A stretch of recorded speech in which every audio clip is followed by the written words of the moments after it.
أما بعد فأعوذ بالله من الشيطان الرجيم ويوم يعض الظالم على يديه يقول يا ليتني اتخذت مع الرسول سبيلا يا ويلتى ليتني لم أتخذ فلانا خليلا لقد أضلني عن الذكر بعد إذ جاءني وكان الشيطان للإنسان خذولا۔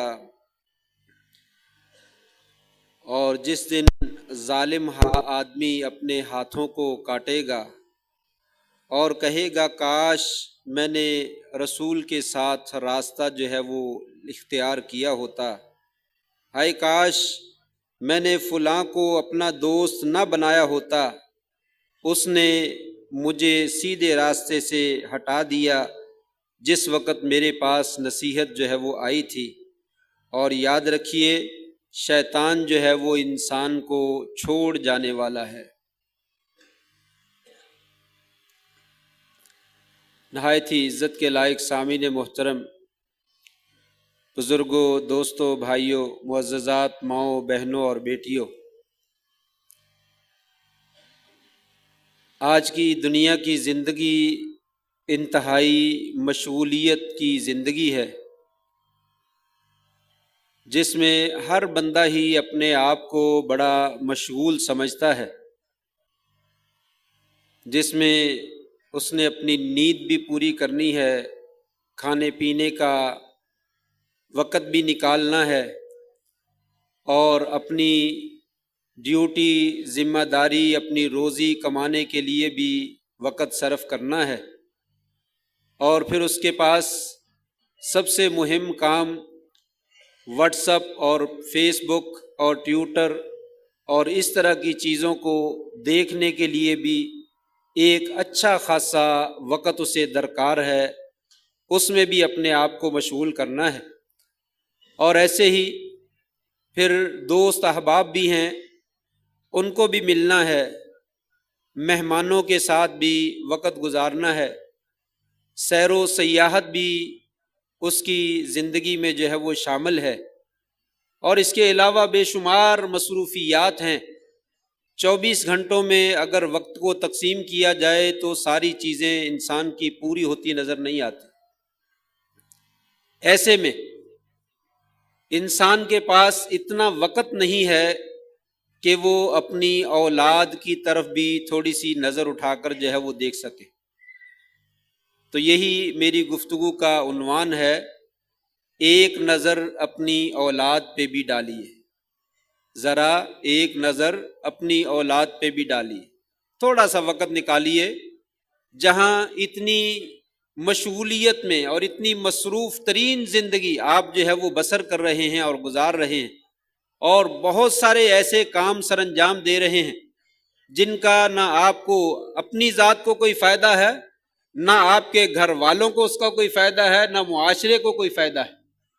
اتنا زیادہ وقت جو ہے وہ ایسے کاموں میں لگانے کے ساتھ اگر تھوڑا سا وقت آپ اپنی اولاد کو بھی دیں تو آپ کی اولاد آپ کے مستقبل کا نتیجہ جو ہے، مستقبل کا جو ہے وہ سبب جو ہے وہ بن سکتی ہے، مستقبل کے اندر کامیابی کا ذریعہ جو ہے وہ بن سکتی ہے۔ لیکن افسوس کہ ہمارے پاس ہر جگہ پہ وقت جو ہے وہ موجود ہے، لیکن اولاد کو ٹائم دینے کے لیے ہمارے پاس وقت جو ہے وہ موجود نہیں۔ 3 جمعے ہو گئے ہیں، یہ تیسرا جمعہ ہے جس میں اسی بات کا تذکرہ کر رہا ہوں کہ ذرا اپنی اولاد پہ بھی نظر ڈالیے۔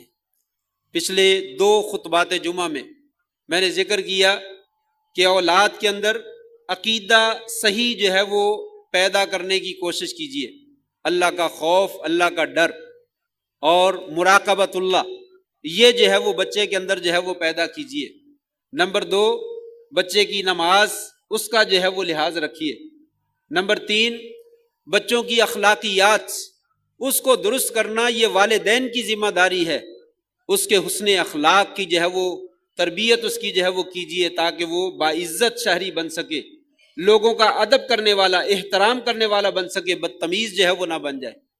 اور نمبر 4 میں نے ذکر کیا کہ اس کے لیے عقل حلال کا جو ہے وہ انتظام کیجیے، حلال کمائی جو ہے اس کو کھلائیے تاکہ وہ بچہ بڑا ہو کر جو ہے آپ کے صحیح کام کاج کر سکے، آپ کے لیے مفید بن سکے۔ اگر وہ حرام کی کمائی کھائے گا تو حلال کے کام کبھی بھی نہیں کرے گا۔ حرام کھانے والا انسان حرام والے کام ہی کرتا ہے، حلال والے کام جو ہے وہ انسان نہیں کرتا۔ اور اسی طریقے سے نمبر 5 میں نے ذکر کیا کہ بچے کی شکل و صورت اور اس کا لباس، ان چیزوں کا جو ہے وہ خیال رکھیے۔ اور میں نے اس میں لباس میں بھی ذکر کیا، داڑھی کے بارے میں ذکر کیا، اور بہت ساری دوسری چیزوں کا، انگوٹھی، سونا، چاندی، ریشم وغیرہ پہننا جو ہے، ان چیزوں کا بھی اشارتاً جو ہے میں نے ذکر کیا۔ لیکن ایک بات اس میں رہ گئی، اپنی بہنوں کے لیے ذکر کرنا چاہتا ہوں۔ شکل و صورت میں اپنی اولاد کی، بچوں کی، اہل خانہ کی، بیوی کی، بہنوں کی، ماؤں کی بھی یہ تربیت کیجیے کہ یہ زیب و زینت کے لیے ابروؤں کے بال اتارنا جو ہے وہ حرام ہے اور ملعون عمل ہے۔ یہ بچے جب اپنے بڑوں کو دیکھتے ہیں تو وہی کام کرتے ہیں جو اپنے بڑوں کو کرتا ہوا دیکھتے ہیں۔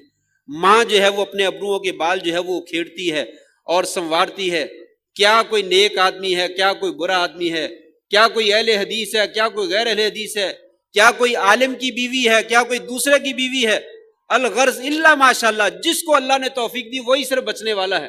وگرنہ خواتین کے ہاں یہ برائی اتنی عام ہے کہ الامان والحفیظ، شاید ہی کوئی بچنے والا جو ہے وہ نظر آتا ہے، اور اس کو گناہ ہی نہیں سمجھا جاتا، جس میں آپ نے فرمایا کہ لعنت ہے ایسی عورت کے اوپر، النامسہ والمتنمسہ، بالوں کو اکھیڑنے والی اور اکھڑوانے والی۔ جو اکھیڑتی ہے وہ بھی مجرمہ ہے اور جو اکھڑوانے والی ہے وہ بھی مجرمہ ہے۔ والواشمہ والمستوشمہ، اور سرما بھرنے والی، داغ لگوانے والی، چہرے کے اوپر نشان نہیں ہے نشان ڈلوانے والی، اور اسی طریقے سے واصلہ والمستوصلہ، بال جوڑ کر اپنے بالوں کو لمبے دکھانے والی اور جڑوانے والی، ان سب کے اوپر جو ہے وہ آپ صلی اللہ علیہ وسلم نے لعنت فرمائی۔ یہ بھی ہماری تربیت کا حصہ ہے کہ اپنے بچوں کی تربیت کریں اور ان کے لباس کا بھی خیال رکھیں اور ان کی شکل و صورت کا بھی جو ہے وہ خیال رکھیں۔ یہ 5 چیزیں جو ہے وہ میں پیچھے ذکر کر چکا ہوں، 2 چیزیں اور باقی ہیں، ان میں سے کوشش کروں گا کہ آج دونوں چیزیں جو ہے وہ ذکر کر دوں، نہ ہو سکا تو ایک تو کم از کم ذکر کروں گا۔ بچوں کی تربیت میں جو والدین کی ذمہ داری ہے کہ بچوں کے اوپر وہ نظر ڈالیں، وہ کس چیز کی ہے؟ وہ یہ بھی ہے کہ ان کی دوستی کا خیال رکھیں۔ بچوں کے دوست جو ہے وہ کون کون ہیں، اس لیے کہ بچہ اور انسان، ہر آدمی اپنے دوست کے دین پر ہوتا ہے۔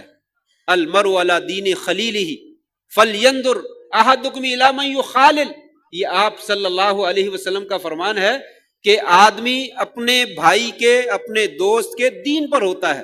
اس لیے انسان کو دیکھنا چاہیے کہ وہ کسے دوست بنا رہا ہے۔ جو آپ کے دوست کا دین ہے، نظریہ ہے، فکر ہے، وہی فکر آپ کی ہے، اسی کی طرف آپ کو منسوب کیا جائے گا۔ جیسے جوا کھیلنے والوں کے پاس جوا کھیلنے والا بندہ ہی بیٹھ سکتا ہے، شریف آدمی نہیں بیٹھ سکتا۔ شراب پینے والوں کے پاس شریف آدمی کا کیا کام ہے؟ وہ ان کی محفل میں وہی جائے گا جو ان کے ساتھ جو ہے وہ تعلق رکھنے والا ہے، اور نیک لوگوں کی محفل میں شرابی آدمی کا بیٹھنا کہاں سے ممکن ہو سکتا ہے؟ وہ کبھی بھی نیک لوگوں کی محفل میں آ کر جو ہے وہ نہیں بیٹھے گا۔ سیم اسی طریقے سے یہ ابتدا جو ہے وہ بچپن سے ہوتی ہے کہ بچے 2 آپس میں دوست بن جاتے ہیں، اور ایک بچہ سیدھا سادہ ہے اور ایک بچہ شرارتی ہے، تیز ترار ہے، اور وہ بہت سارے غلط کام کرتا ہے۔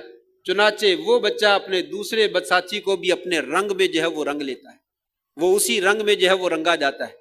اسی لیے آپ صلی اللہ علیہ وسلم نے فرمایا المرء علی دین خلیلہ، لوگوں انسان اپنے دوست کے دین پر ہوتا ہے۔ جب دوستی قائم کرنے لگو تو دیکھ لو کہ آپ کس آدمی کو اپنا جو ہے وہ دوست بنا رہے ہیں۔ بچوں کے دوستوں کو دیکھیے، آپ چاہتے ہیں کہ میرا بیٹا میرا فرما بردار بن جائے، میری بات ماننے والا بن جائے، میرے لیے صدقہ جاریہ بن جائے، وہ انتہائی باعزت اور باادب جو ہے وہ بن جائے، تو وہ کیسے ممکن ہے؟ یہ دوستیاں دیکھیے، کہیں دوستیاں آپ کے بچے کو خراب نہ کر۔ وہ ایک جگہ سے دوسری جگہ پر جب لے جاتے ہیں تو وہاں سے بچے کو واپس پلٹانا جو ہے وہ مشکل ہو جاتا ہے، وہاں سے بچے کو واپس پلٹانا مشکل ہو جاتا ہے۔ شروع میں والدین کو پتا چل جائے یہ بچہ اچھا نہیں ہے، بیٹے کو منع کر دے، اس بیٹے کو منع کر دے، ایسی جگہ پہ جانے سے منع کر دے جہاں پہ ان کی آپس میں ملاقات ہوتی ہے۔ یقیناً وہ بچہ جو ہے وہ انشاءاللہ اللہ کے فضل سے صالح بن جائے گا، درست بن جائے گا۔ یہ دوستیاں اور صحبتیں یہ انسان کے اوپر شدید اثر انداز ہوتی ہیں. جیسا کہ شاعر بھی کہتا ہے صحبت سالے ترا سالے کنت و صحبت تالے ترا تالے کنت. نیک لوگوں کی مجلس میں بیٹھنے والا انسان نیک بن جاتا ہے اور برے لوگوں کی مجلس میں بیٹھنے والا انسان برا بن جاتا ہے. یہ آپ صلی اللہ علیہ وسلم نے تو بہت ہی خوبصورت انداز میں اس بات کو جو ہے وہ سمجھایا ہے. انما مثل الجلیس الصالح والجلیس السوء کمثل حامل المسک ونافخ الکیر. فرمایا نیک لوگوں کی مجلس میں بیٹھنے والے اور برے لوگوں کی مجلس میں بیٹھنے والوں کی مثال کیسی ہے؟ حامل المسک کی ہے، کستوری اٹھانے والا، خوشبو اٹھانے والا، اور اسی طریقے سے بھٹی میں آگ جھونکنے والا، لکڑیاں جلانے والا. فرمایا نیک آدمی کی محفل میں بیٹھنے والے کی مثال اس طرح کی ہے جیسے انسان کستوری اور خوشبو والے آدمی کے پاس بیٹھ. اما ان تجد اما ان تبتاع منہ و اما ان یحذیک و اما ان تجد منہ ریحا طیبہ او کما قال علیہ الصلوۃ والسلام. فرمایا یا تو وہ آدمی آپ کو خوشبو تحفے میں دے دے گا، آپ کے پاس شیشی آ جائے گی، آپ جب بھی لگائیں گے آپ کے جسم سے خوشبو پھوٹتی رہے گی، اور یا وہ خوشبو تحفے میں تو نہیں دے گا، آپ اس سے خرید لیں گے تب بھی آپ کے جسم سے خوشبو پھوٹتی رہے گی. اور یا پھر کیا ہے، اس کے پاس بیٹھنے سے ہی کچھ نہ کچھ خوشبو تو آپ کو آ ہی جائے گی، اس کے پاس بیٹھنے سے خوشبو مل ہی جائے گی. فرمایا نیک آدمی کی مثال ہی وہ خود دے دے گا، یا آپ سوال و جواب کر کے اس سے خیر کی باتیں حاصل کر لیں گے، یا اس کے قریب بیٹھنے سے، نیک لوگوں کی مجلس میں بیٹھنے سے برکت حاصل ہوتی ہے، وہ برکت خود بخود جو ہے وہ تمہیں حاصل ہو جائے گی. کہا اپنے بچے کی بھی مجلس ایسی کیجیے، نیک لوگوں کے پاس ان کو بٹھائیے، اچھے دوستوں کے پاس بٹھائیے، آپ اس سے فائدہ اٹھائیں گے، آپ کا بچہ اس سے فائدہ اٹھائے گا. اگر وہ بچہ جو ہے وہ اچھا نہیں پڑھنے والا آپ کے بچے کا دوست بن گیا، وہ اس کو بھی آوارہ گرد بنا دے گا، جس طرح کا وہ ہے وہ اس طرح کا جو ہے وہ بنا دے گا. اس لیے فرمایا کہ ان کی محفلیں جو ہے وہ اچھی کرنے کی کوشش کرو. دوسری آپ نے مثال فرمائی ونافخ الکیر، برے آدمی کی مجلس کی مثال بھٹی جلانے والے کی ہے، آگ جلانے والے کی ہے. اس میں کیا ہے، اما یحرق ثیابک و اما تجد منہ ریحا خبیثا. یا تو اس کے پاس بیٹھے گا، انگاری اڑے گی، تیرے کپڑوں پہ پڑ گئی اور تیرے کپڑے جل جائیں گے، تیرے جسم کو جو ہے وہ نقصان پہنچ جائے گا. یا پھر کیا ہے، کم از کم جو ہے وہاں پہ بیٹھنے سے تجھے اس بھٹی کا دھواں تو جو ہے وہ پہنچتا رہے گا. اور بھائی یہی برے لوگوں کی مثال. برے لوگوں کے پاس بیٹھنے سے یا تو انسان جل کر تباہ و برباد ہو جاتا ہے، یا کم از کم جو ہے انسان پہلے جیسا صاف ستھرا اور اچھا بھلا اور بہترین انسان باقی نہیں رہتا، کچھ نہ کچھ خرابیاں جو اس میں پیدا ہو جاتی. فرمایا یہ دوستوں کی مثال ہے، اپنے بچوں کی دوستیاں اچھی کریں. بچوں کی دوستیاں اچھی ہو جائیں تو وہ نیکی کے پروان میں چڑھتے ہیں، ان کے اندر نیکی کا جذبہ جو ہے وہ پروان چڑھتا ہے اور وہ آگے بڑھتے ہیں. لیکن اگر برے دوستوں کی محفل بن گئی تو بچے جو ہے وہ برے بن جائیں گے. نبی کریم صلی اللہ علیہ وسلم نے کئی مقامات پہ جو ہے اس بات کی جو ہے وہ وضاحت کی ہے کہ یہ اچھے لوگوں کی محفل میں جو ہے وہ بیٹھتی. اللہ تعالیٰ نے قرآن مجید میں اپنے نبی کو کہا کہ آپ ان نیک لوگوں کے پاس بیٹھیے، ان کی مجلس کو چھوڑ کر نہ جائیے. کافروں کی مجلس میں بیٹھنے کی جو ہے وہ کوئی ضرورت نہیں. جو پروانے اور دیوانے آپ پر ایمان لے آئے ہیں ان کے ساتھ ہی رہیے، اس لیے کہ ان کی محفلوں میں جو ہے وہ برکتیں اور رحمتیں نازل ہوتی، ان کی مجلسوں میں برکتیں اور رحمتیں نازل نہیں ہوتی. جس نے خیر لینی ہے وہ خود تلاش کر لے. آپ دھکے شاہی سے جا کر ان کے گھروں میں جو ہے وہ خیر کیسے دے دیں گے جب وہ لینے کے لیے جو ہے وہ تیار ہی نہیں. تو انسان کو چاہیے اپنے بچوں کی تنہائیاں، یہ دوستیاں، ان کو جو ہے وہ بہترین بنانے کی کوشش کرے. ابو طالب نبی کریم صلی اللہ علیہ وسلم کے بڑے خیر خواہ، بہت ہی زیادہ مددگار، بلکہ اصلی سہارا نبی کریم صلی اللہ علیہ وسلم کا ابو طالب ہی تھے، اور ساری زندگی آپ کا ساتھ دیا، مشرکین سے دفاع کیا، اور ہر سردی گرمی اور مشکل کے وقت میں ابو طالب جو ہے وہ آپ کے سر پہ کھڑے رہے. اس لیے کہ دادا بھی فوت ہو گئے، والدہ بھی فوت ہو گئی، والد بھی پہلے ہی فوت ہو گئے، تو مکہ کی تقریباً ساری زندگی میں ابو طالب جو ہے وہ آپ کے ساتھ جو ہے وہ کھڑے رہے اور آپ کے ساتھ انتہائی زیادہ اچھے سلوک کا اور مدد کا جو ہے وہ ساتھ دیا. جب آخری وقت آیا تو آپ صلی اللہ علیہ وسلم ان کے پاس سے لے گئے، چچا کلمہ پڑھ دو، کلمۃ احاج لک بہا عند اللہ، یہ کلمہ کہہ دو، قیامت کے دن اللہ تعالیٰ کے پاس میں آپ کی طرف سے جھگڑا کروں گا اور آپ کو بخشوا لوں گا. اور ادھر اس کی پرانی دوستیاں جو ہے وہ موجود تھی، ابو جہل اور عبداللہ بن امیہ دونوں جو ہے وہ قریب میں بیٹھے ہیں. کیا کہہ رہے ہیں؟ اترغب عن ملت عبد المطلب، ابو طالب کیا عبد المطلب کا دین چھوڑ دو گے؟ صاحب کا ہمارے ساتھ اتنا وقت گزارا ہمارے دین کے اوپر، آج زندگی کا آخری لمحہ ہے تو کیا باپ دادا کا دین چھوڑ جاؤ گے؟ ہمارا دین چھوڑ جاؤ گے؟ دوستوں کو چھوڑ جاؤ گے؟ نبی علیہ وسلم پھر اپنا کلمہ دہراتے، وہ پھر دہراتے، وہ آپ وسلم پھر اپنا مقولہ جو ہے وہ دہراتے، پھر وہ اپنا جملہ دہراتے، اور آخری کلمہ جو ہے وہ کیا کہا؟ یہی کہا الا ملت عبد المطلب. ٹھیک ہے میرے دوستو، میں اپنے باپ دادا کے دین پر اور اپنے دوستوں کے دین پر ہی فوت ہو رہا ہوں، اپنے باپ دادا اور دوستوں کے دین پر فوت ہو رہا ہوں. کیا معلوم ہوا؟ کہ یہ دوستیاں جو ہے وہ انسان کو تباہ و برباد کر دیتی. یقینی بات ہے، اللہ فیصلے کرنے والا ہے، اللہ کو حال معلوم ہے، لیکن ظاہری طور پر ایسا ہی نظر آتا ہے کہ اگر وہ دونوں دوست اس کے پاس نہ ہوتے تو آپ اس کو کہتے کلمہ پڑھ لو، اس نے پڑھ لینا تھا، اسے کوئی مشکل ہی نہیں تھی. لیکن ان دوستوں کی موجودگی میں ابو طالب جو ہے وہ کلمہ نہ پڑھ سکا اور خیر سے جو ہے وہ محروم ہو گیا. اس لیے شاعر کہتا ہے کہ کمینے لوگوں کی دوستی سے اور بھائی چارے سے جو ہے وہ بچیے. کمینے دوست کی دوستی سے اور اس کے بھائی چارے سے جو ہے وہ بچیے. فَإِنَّهُ يُعْدِي، اس لیے کہ وہ آپ کو بیماری کے اندر جو ہے وہ مبتلا کر دیتا ہے. کما یعدی الصحیح الاجرب، کہا جس طریقے سے اونٹ جو ہے وہ خارش زدہ اونٹ، تندرست اونٹ کو جو ہے وہ بیمار کر دیتا ہے اور خارش زدہ کر دیتا ہے، اسی طریقے سے کمینہ اور لعین شخص جو ہے وہ اچھے آدمی کی زندگی کو تباہ و برباد کر دیتا ہے. فرمایا یہ اپنے بچوں کا خیال رکھیے، یہ دوستیاں بچپن سے جو ہے وہ پروان چڑھتی ہیں اور بڑی دور تک جو ہے وہ چلی جاتی ہیں، اور انسان سب کچھ چھوڑ دیتا ہے، اپنے دوستوں کو نہیں چھوڑتا. میں چھوڑ دوں اس کو جس کے ساتھ میں بیٹھ کر سگریٹ پیتا رہا ہوں، جس کے ساتھ بیٹھ کر میں نے گانے سنے ہیں، جس کے ساتھ بیٹھ کر میں نے فلمیں دیکھی ہیں، جس کے ساتھ بیٹھ کر میں نے سارے کام کیے ہیں. کہا یہ دوستیاں جو ہے وہ نہیں چھوٹتی ہیں. اس لیے انسان کو چاہیے کہ اپنے بچوں کی دوستیاں جو ہے وہ بہترین بنانے کی کوشش کرے. یہ بچے آپ کے بہترین صدقہ جاریہ بن جائیں گے اور وہ آپ کی کامیابی کا ذریعہ بن جائیں گے.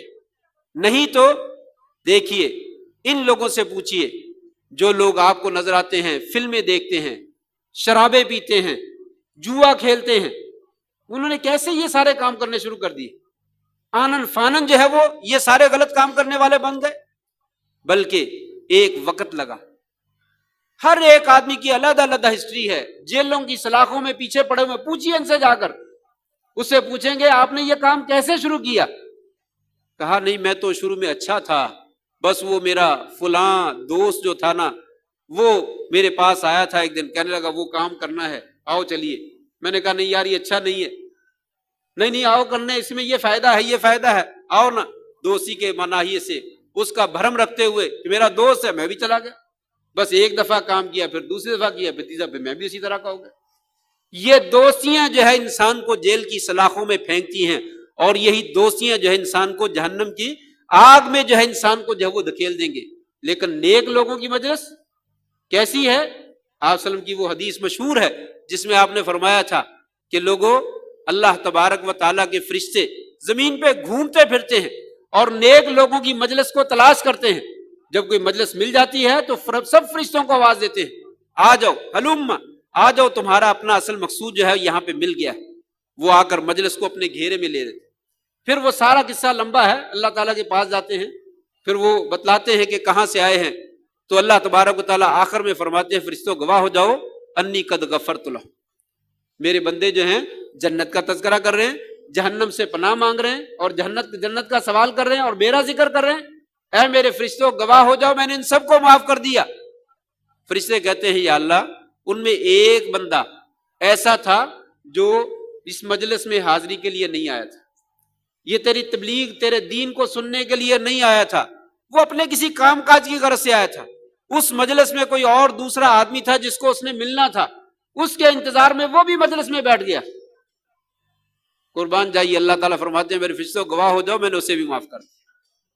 ہؤلاء القوم لا یشقی بہم جلیس، یہ ایسی قوم ہے ان کے ساتھ بیٹھنے والا انسان جو ہے وہ کبھی محروم نہیں ہو سکتا اور بدقسمت نہیں ہو سکتا، وہ بد نصیب نہیں ہو سکتا. جو نیک لوگ ہیں ان کے ساتھ جب انسان بیٹھ جاتا ہے تو ان کی نیکی کا کچھ نہ کچھ اس کو مل ہی جاتا ہے اور اللہ تعالیٰ کی طرف سے مغفرت جو ہے وہ ہو جاتی ہے۔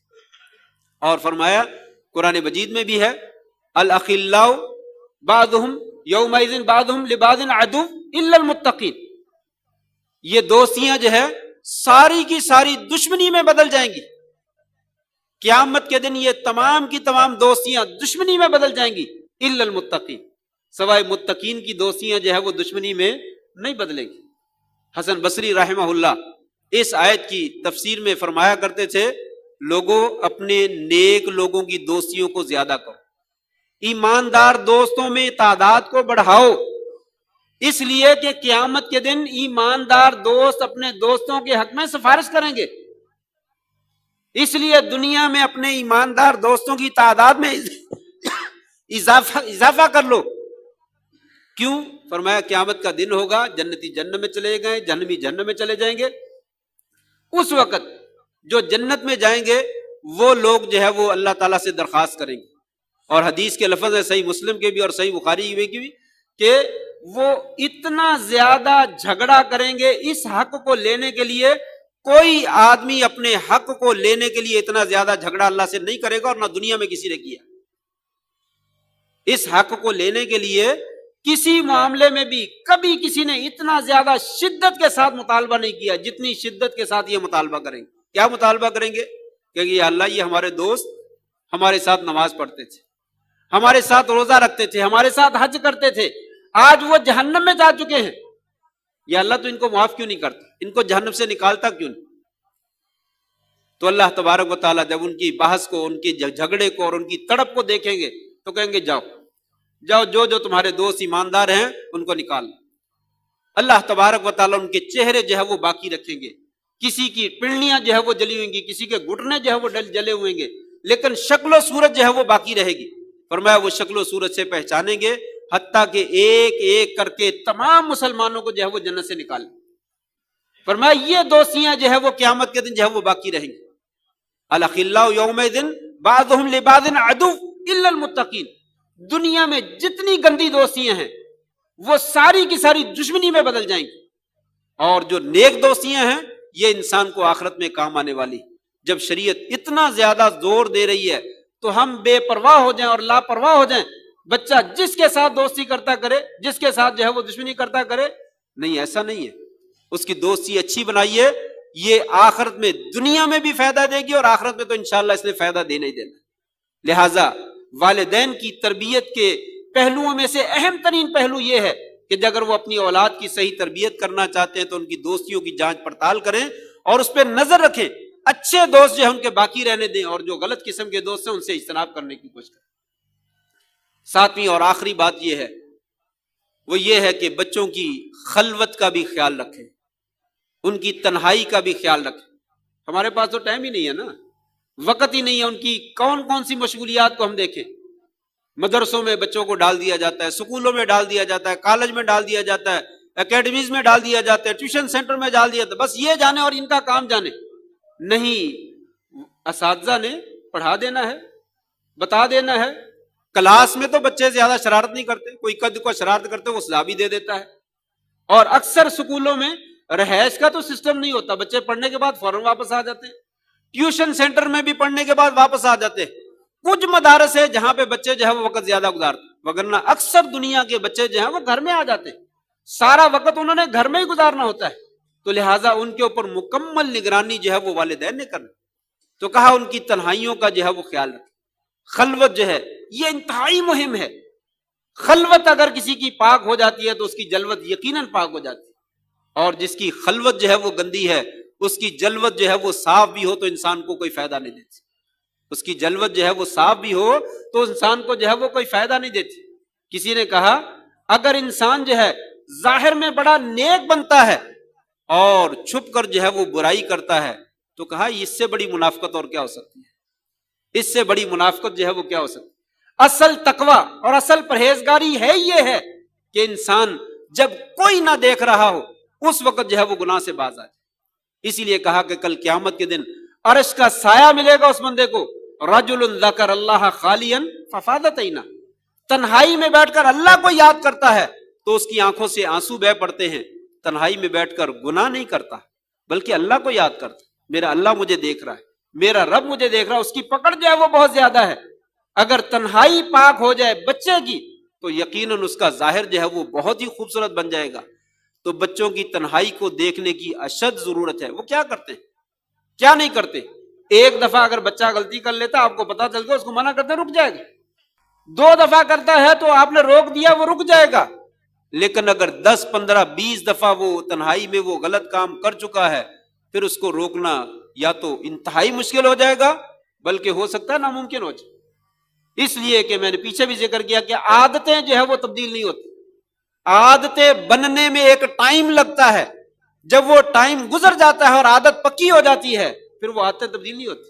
اس لیے شریعت نے کہا 7 سال کے بچوں کو نماز پڑھاؤ، 10 سال کے بچے کو مار کے پڑھاؤ۔ اب یہ عادت پکی ہو گئی تو اللہ کے فضل سے ساری زندگی کبھی نماز نہیں چھوڑے۔ تو اس لیے بچوں کی تنہائیوں کا خیال رکھیں، خاص طور پہ موبائل کا جو ہے وہ خاص خیال رکھے۔ موبائل ایک ایسی بیماری بھی کہہ سکتے ہیں، نعمت بھی ہے، اس کے اندر فائدے بھی ہیں، نقصانات بھی ہیں، اور موجودہ زمانہ ایسا ہے کہ موبائل سے روکنا انتہائی مشکل ہے۔ اگر کوئی روک سکے روک لے، لیکن ظاہری طور پر لگتا ہے کہ روکا نہیں جا سکتا، لیکن نگرانی تو کی جا سکتی ہے، نگرانی کی جا سکتی ہے، اور وہ نگرانی وہی کر سکتا ہے جو پہلے اپنی نگرانی کر رہا ہو۔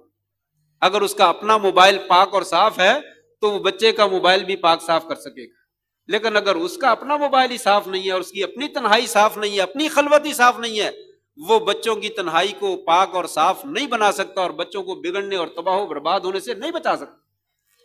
یہ انتہائی ضروری ہے۔ آج کی نسل، جیسا کہ آپ موبائل پہ ہی یہ سنتے ہیں، کلپ بھی پڑھتے ہیں، کہ آج کی نسل ذہنی طور پر، عقلی طور پر، شعوری طور پر انتہائی لاغر، انتہائی کمزور ہے اور انتہائی جو ہے وہ ناتواں ہے، اور بے حیا ہے، بدتمیز ہے، اور بد اخلاق ہے، اور برے کام کرنے والی ہے۔ اس لیے کہ موبائل میں اکثر چیزیں جو ہے وہ یہی ہیں۔ اگر انسان کے بچے گیمیں کھیلیں گے تو بچے باادب نہیں بنیں گے، بدتمیز بنیں گے۔ موبائل دیجئے اور ان کو کہیے اس کام کے لیے استعمال کریں، وہ اچھے کام کے لیے استعمال کریں، ان کی نگرانی کریں۔ اگر بچے فلمیں دیکھیں گے تو بے حیا بنیں گے۔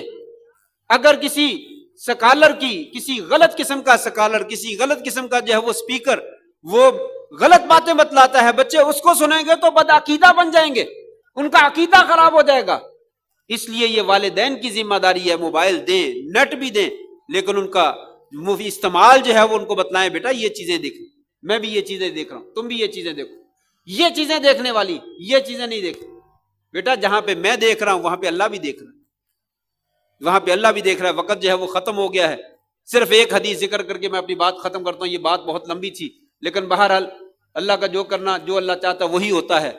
آپ نے فرمایا قیامت کے دن میں جانتا ہوں کہ میری قوم کے ایسے لوگ آئیں گے، تہامہ جیسے پہاڑوں جیسی بڑی بڑی نیکیاں ہوں گی، یجعلہ اللہ حباب منصورا، اللہ تعالیٰ غبار بنا دے گا، اڑتا ہوا ذرات بنا دے گا، ان کی کوئی قدر و قیمت نہیں ہوگی۔ صحابہ نے کہا یا رسول اللہ بتائیے وہ کون ہیں؟ فرمایا یہ وہ لوگ ہیں جو تمہاری جلد کے ہیں، تمہاری چمڑی کے ہیں، تمہاری بولی بولتے ہیں، تمہارے جیسے کام کرتے ہیں، لیکن اذا خلو بمحارم اللہ انتہکوہا، جب وہ اللہ کی حرام کردہ چیزوں کے ساتھ تنہائی اختیار کرتے ہیں تو اللہ کی حرمتوں کو پامال کرتے ہیں، ان کو جو ہے وہ پامال کرتے ہیں، اور اللہ تبارک و تعالیٰ کو نعوذ باللہ من ذالک کوئی حیثیت نہیں دیتے، اور جن چیزوں سے اللہ نے روک رکھا ہے انہی کاموں کا ارتکاب کرتے ہیں۔ فرمایا ان کی پہاڑوں جیسی نیکیاں جو ہے وہ رائے گاہ چلی جائیں گی اور تباہ و برباد کر دی جائیں گی۔ جب انسان کے ساتھ یہ معاملہ ہے تو تنہائی میں کیا ہوا گناہ وہ انسان کا جو ہے وہ کیسے کامیابی دلا سکتا ہے، آپ کے بچے کو کیسے نیک بنا سکتا ہے۔ اس لیے والدین کو چاہیے وہ خود بھی موبائل یوز کریں، لیکن درست یوز کریں، صحیح یوز کریں، اور وہی والدین جو ہے وہ اپنے بچے کو اور بچی کو جو ہے وہ بتا سکیں گے بیٹا یہ چیز نہیں دیکھنے والی، موبائل میں یہ چیزیں بھی آ جاتی ہیں، یہ بھی آ جاتی ہیں، بیٹا یہ نہیں دیکھتی، اس کو آگے کر دو، اس کو آگے کر دو، اس کو آگے، یہ چیز ہے اس کو روک لو۔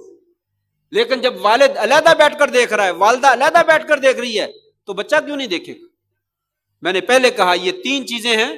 گیم میں انسان کہتا کوئی مسئلہ نہیں، نہیں مسئلہ نہیں، گیم میں کھیلنے کا اتنا بڑا مسئلہ ہے جس کی اولاد بدتمیز ہے سمجھ لیے وہ گیمیں کھیلتے ہیں، اس لیے کہ گیم ایسی ایک چیز ہے جس میں انسان محو ہو جاتا ہے.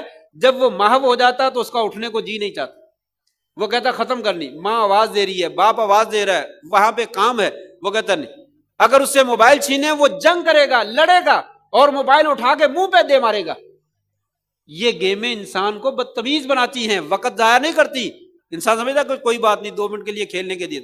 یہ گیموں سے بچے بدتمیز بنتے ہیں اور فلموں سے بے حیا بنتے ہیں اور غلط قسم کے ڈرامے اور غلط قسم کی فلمیں اور غلط قسم کی تقریریں سن کر بد عقیدہ بنتے ہیں. اس لیے جو ہے وہ ان کی تنہائیوں میں دیکھیں وہ کیا کرتے ہیں.